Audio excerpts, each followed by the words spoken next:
Dans l'épisode d'aujourd'hui, j'aimerais parler de constellation familiale, notamment au travers d'exemples concrets pour mieux comprendre cette pratique libératrice. Bonjour et bienvenue dans ce nouvel épisode de La Voix Yin. Alors, que sont les constellations familiales ? Eh bien, il s'agit d'une méthode qui a été mise au point dans les années 90 par Bert Hellinger et qui consiste à poser la famille dans l'espace pour voir la dynamique familiale, l'objectif étant la résolution d'une situation vécue par la personne qui vient consulter, qu'il s'agisse de sa vie personnelle ou professionnelle. Pour les personnes qui me suivent depuis un moment, vous avez peut-être compris que mon ambition dans mon coaching, c'est d'aider les personnes à vivre pleinement une vie qui leur ressemble, une vie qui leur appartient, à leur manière. Eh bien, les constellations familiales permettent effectivement d'aider les personnes à reprendre leur place et de ce fait, les rênes de leur vie également. Et aujourd'hui, j'aimerais mettre le focus sur 3 raisons qui nous empêchent de vivre pleinement une vie qui nous ressemble. Ce ne sont pas les 3 seules raisons à ça, mais ce sont les raisons qui reviennent régulièrement dans l'accompagnement que je propose. Et je vous propose de commencer par cette première raison, qui est de chercher à sauver l'un de nos parents, ou peut-être même parfois nos 2 parents. Il arrive parfois que nous nous placions dans la posture du grand ou de la grande face à nos parents, qui de ce fait vont devenir les petits, et on va inverser comme ça le flux des énergies, on va inverser même l'ordre dans le système familial. On va alors se mettre à tenter de les rendre heureux ou de rendre ce parent heureux. On va être responsable de son bien-être ou de leur bien-être. Et comme ça, toute notre énergie va être dirigée là et on ne va malheureusement plus avoir suffisamment d'énergie pour nos projets de vie, pour nos priorités de vie et pour d'autres relations significatives. Et ici, quand je parle de relations significatives, ça peut être un partenaire de vie, bien évidemment, mais ça peut aussi être les enfants. C'est-à-dire que lorsqu'on se met dans une posture de grand ou de grande avec nos parents, il n'est pas rare de ne pas avoir d'enfants, tout simplement parce qu'il n'y a pas suffisamment d'énergie de vie qui est dirigée dans cette direction-là. C'est comme si on se tournait et qu'on donnait du dos au futur et qu'on se plaçait en grand ou en grande avec l'un de nos parents ou avec nos 2 parents.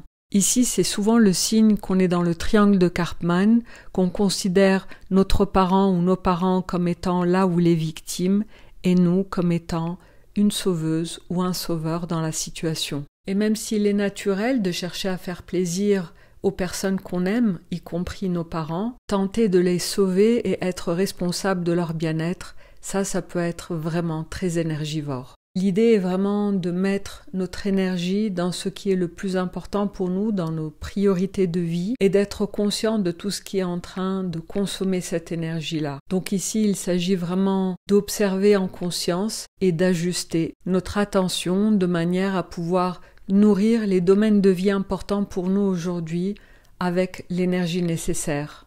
Et la deuxième raison qui nous empêche de vivre une vie qui nous ressemble, c'est lorsqu'on perpétue, et très souvent, sans le savoir, la vie d'un ancêtre. C'est pour ça qu'il est très important de prendre conscience de l'héritage qu'on porte lorsque, par exemple, on porte le prénom de l'un de nos ancêtres.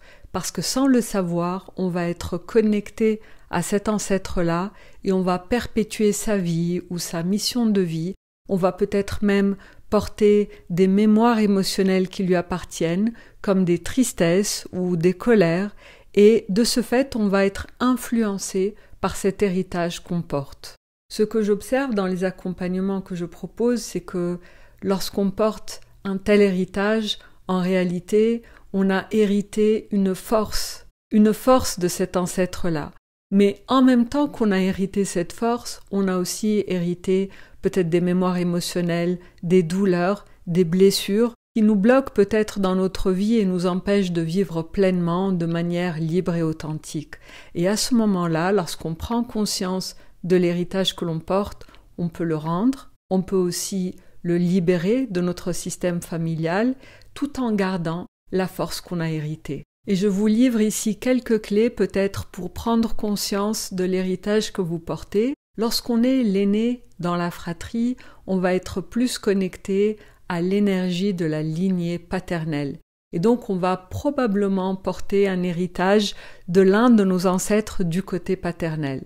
Lorsqu'on est le second ou la seconde, on va porter plutôt un héritage du côté maternel. Donc c'est de voir au niveau des ancêtres de la lignée maternelle s'il y a vraiment quelque chose qui vous rappelle ce que vous êtes en train de vivre dans la vie de l'un de vos ancêtres. Et lorsqu'on est le troisième ou la troisième, on est connecté à l'énergie du couple parental et donc on va pouvoir porter un héritage qui peut être autant paternel que maternelle, mais en fait ici ce qui se joue, c'est véritablement les blessures et les défis en lien avec la vie de couple. Ensuite, lorsqu'on est quatrième, pareil, comme le premier, on va être lié à notre lignée paternelle. Le cinquième ou la cinquième est lié à la lignée maternelle, le sixième ou la sixième à l'énergie du couple parental, et ainsi de suite. Le septième à la lignée paternelle, etc. Vous avez compris le principe. Donc si vous regardez votre place dans la fratrie, tout en tenant compte de toutes les grossesses de votre mère, eh bien vous allez pouvoir peut-être identifier cet ancêtre qui vous a transmis en même temps sa force et en même temps ses fragilités, ses blessures et ses douleurs. Et la troisième raison qui nous empêche de vivre une vie qui nous ressemble pleinement, c'est lorsqu'on n'occupe pas notre place dans le système, notre vraie place. Qu'est-ce qui nous empêche de prendre notre place? Eh bien, il peut y avoir plusieurs raisons à cela.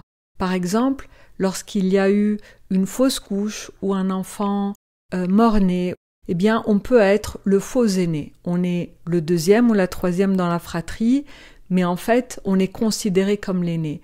Et la place du faux aîné est très délicate parce que l'aîné est supposé avoir un rôle protecteur dans le système, contrairement au second qui va être plus maternant ou plus maternante.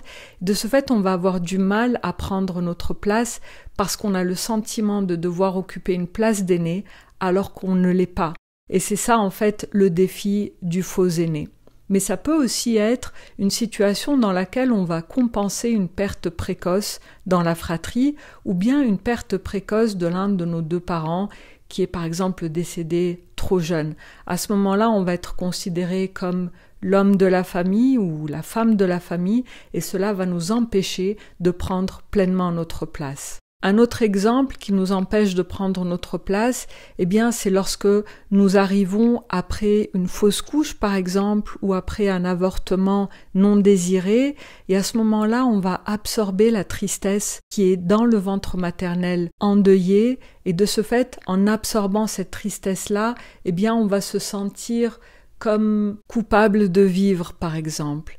Il y a cette femme qui est venue me consulter pour une constellation familiale et on a mis en lumière la présence d'un frère avant elle et ce frère-là, ça a été confirmé par sa mère plus tard, elle n'a pas pu le garder parce que la situation financière ne le permettait pas. Donc la maman de cette personne a dû interrompre la grossesse et dans l'invisible, cette personne portait une culpabilité qu'elle ne comprenait pas et qu'on a pu mettre en lumière et ça lui a permis en fait de s'autoriser à recevoir de la vie, ça lui a permis de s'autoriser à rayonner sur le plan professionnel et à recevoir en abondance ce que la vie a de meilleur à lui offrir. Cette culpabilité peut parfois nous empêcher de nous autoriser à recevoir et la présence d'une fausse couche ou d'un avortement peut en être à l'origine.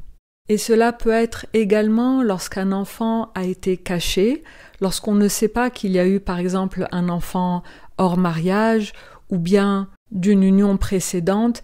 À ce moment-là, on va sentir qu'il y a quelque chose qui n'est pas OK dans notre fratrie, mais sans pouvoir mettre les mots. Et c'est pour ça qu'il est très important de vraiment donner à chacun sa juste place pour pouvoir prendre soi-même sa juste place. Et c'est à ça que sert cette technique, cette méthode des constellations familiales.